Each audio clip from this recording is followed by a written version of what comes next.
Open to Winnebago. Who the fuck put a Winnebago in a Final Fantasy game? Alright. This doesn't look like a fantasy or futuristic gas station. And the text is actually in English? I don't get this game. It's supposed to be some fucking weird language like Final Fantasy X where you can't read anything, it just looks pretty. Alright, this is interesting. Did I just see a car drive by? What the fuck kind of Final Fantasy game is this? Oh, look at that! Fable couldn't do that shit!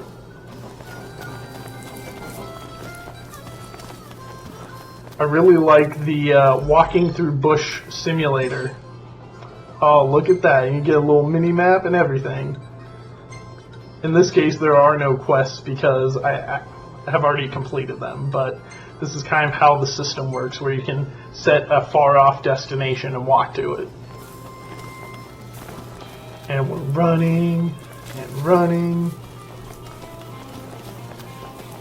The impressive thing is how you can, what you see is basically what you get, so eventually we'll get all the way over there. I'm going to cut out the super boring parts, but we'll get there eventually. So this is an interesting mechanic to keep you on your feet. See, we haven't run into any enemies, so now it's actually airdropping some enemies in to fight against us. This is actually a pretty cool mechanic until they send so many fucking guys at you, you have no clue what you're doing. There's the little warp strike working beautifully, of course, and I'm getting my ass beat by dogs and robot guards. Fuck that guy up right there. And I'm gonna warp away. Oh, let's hit that guy. Boom. And he ran away like a little bitch.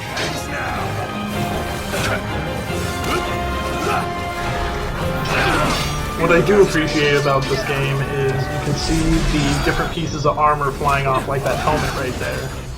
I just hit those guys with a move called Tempest, so you spawn in different weapons as you do your attacks, which help keep it varied, and it actually is pretty close to that demo footage from a million years ago when this was still called Versus 13. For better or worse, one thing that they figured out is, oh, we're getting a lot of flack for making X the attack button in our games. So let's just change that shit to square and then no one will bitch. It'll be like every other game. And that is kind of what they've done here.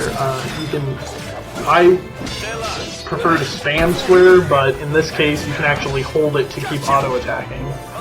But it keeps everything pretty damn fluid from all the different animations that are going on, as you can see.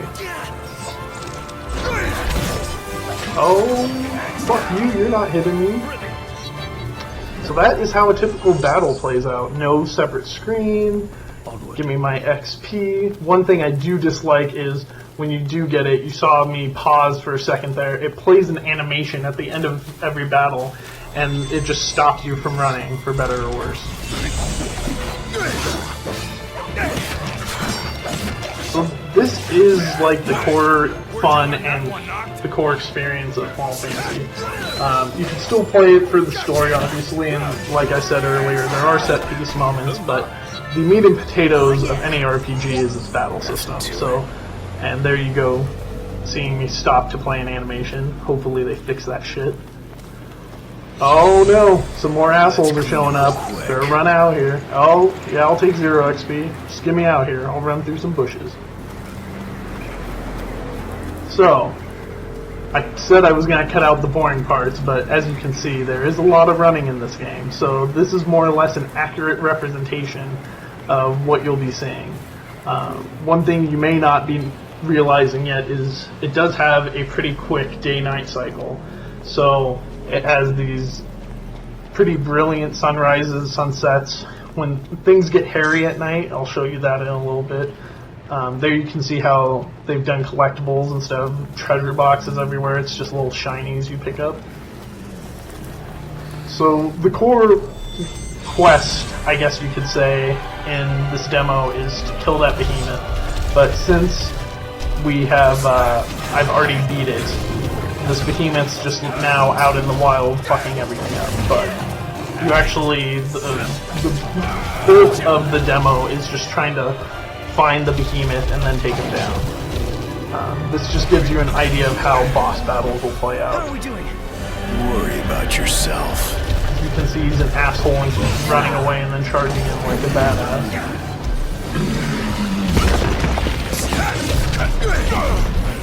The cool thing too is, as you target him, of course, off he goes again.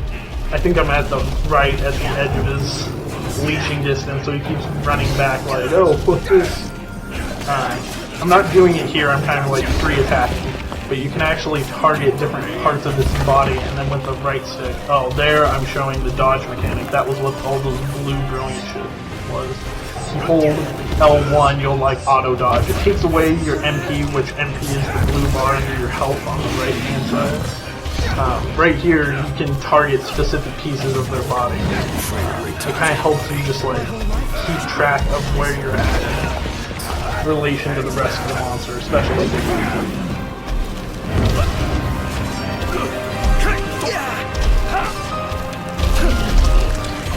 Here, kitty kitty.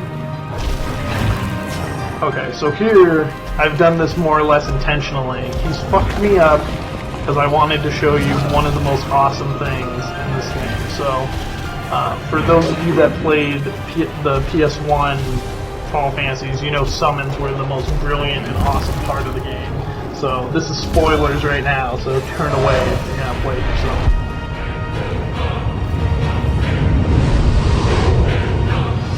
I was so confused. I'm like, why is a giant hand grabbing me? I ain't asked for this.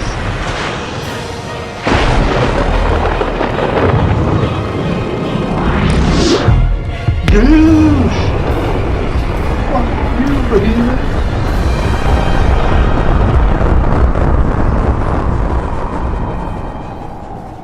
Square Enix does know how to make things pretty, but this by far was the impressive thing to me. It's all happening in real time. Look, he's fucking standing right there. The tales are told. It's like post-nuclear right here. Dude, it's just like, why can't... I hope the whole game looks like that. Just that moment right there. Alright, and we're back to running. Let's run it up. You do have signs you can interact with. This is one from earlier. This is just showing you how it works. Sometimes these will give you small quests.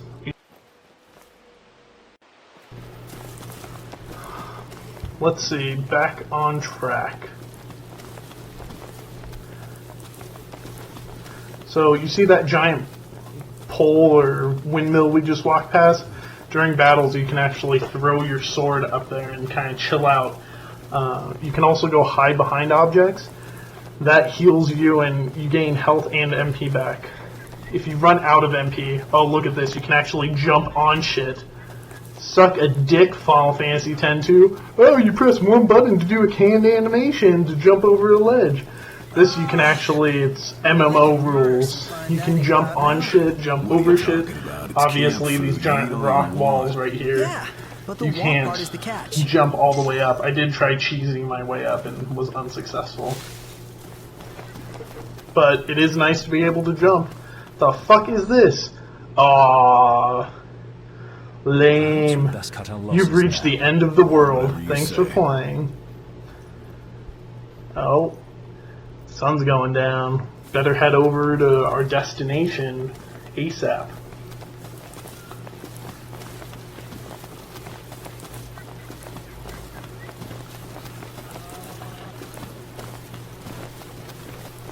I know it's not final, but you do get in this situation sometimes where your compadres run right in front of the camera and you just get nothing but backshot and you're like, oh, thanks, dude.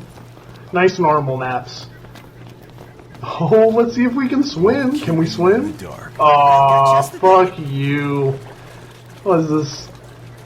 It's not even as good as Final Fantasy X, where at least you do a swimming animation like twice in the whole game. Whatever. Can't have everything, I suppose.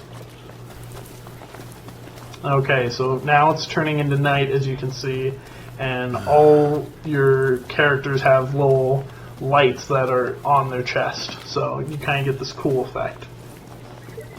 Oh, there's another shining. Is anybody else feeling a little out of their league? So it does get really hard to see at night, which I appreciate, opposed to just every night being twilight. You know, how most sitcoms and video games handle it.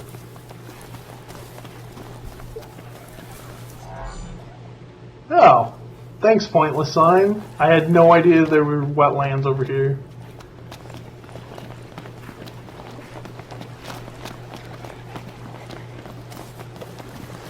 There's some giant buffalo things to the left. We're going to avoid them for right now. Gotta head towards our destination.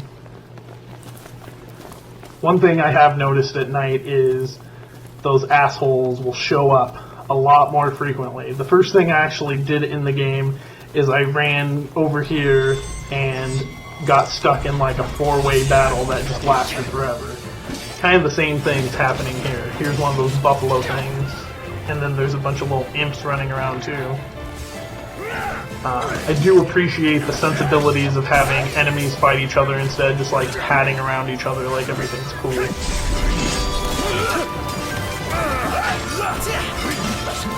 Hey, how's it look over there? I think we might be winning.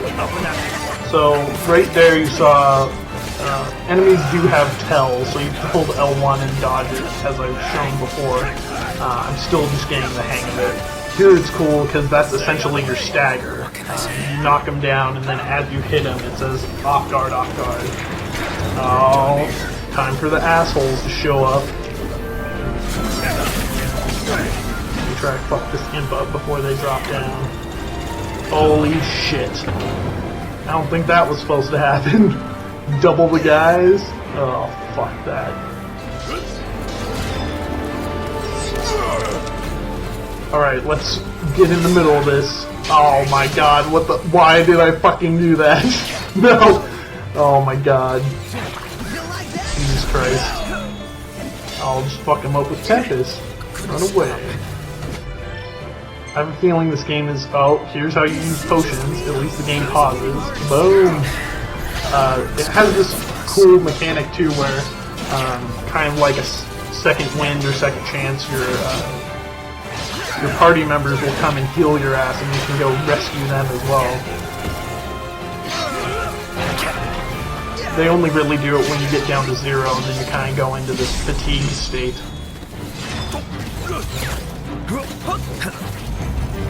See, this is one of those games that like, too many guys, easy to get overwhelmed. Time to get Zombie back in here, fuck some people up.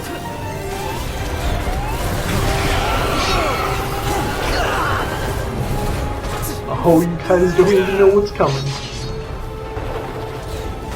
Obviously, one thing that isn't in right now, but I hope they do put in, is the ability to fast forward through these, or at least cut to the animation at the end. That was one thing I really did appreciate about Final Fantasy IX, although you can get the skippable ones far more than the long ones.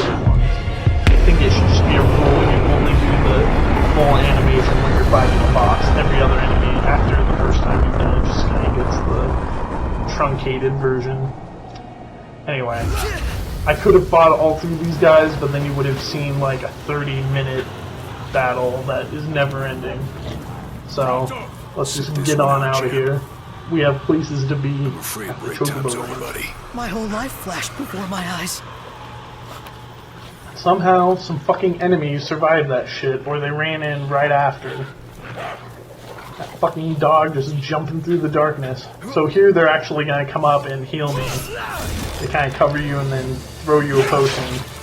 And then back to the battle. Fuck these dogs, man. When you fight a whole pack of them, they sometimes have groups of 6. It's fucking terrible. They just all run and dodge. Oh, here's some more assholes. We're just gonna go check out this shiny rock. So, they have these little camps, that's what you saw on our mini-map earlier. Oh, I get to eat food? No way. Oh, yeah, get out of here, assholes.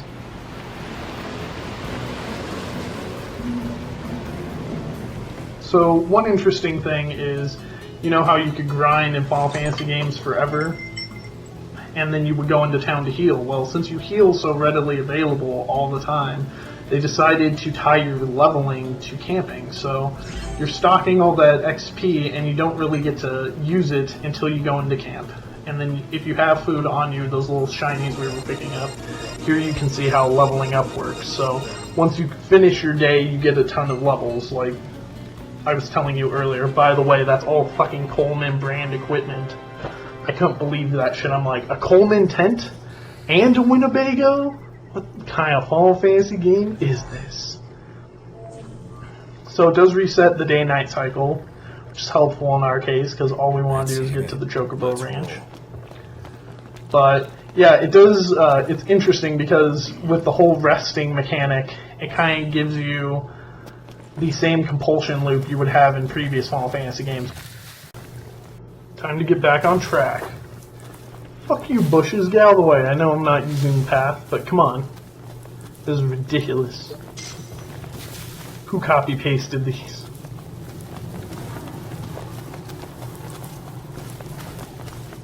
Remember when I said I would cut out all the boring parts? I lied. I do like how they have these kind of organic pathways, though. There is a clear way to go, but you can decide to follow it or not.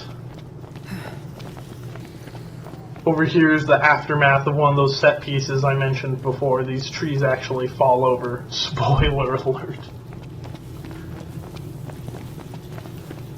By the way, this little blonde-haired bastard in the corner is Prompto. Worst fucking name for a Final Fantasy character. Ugh.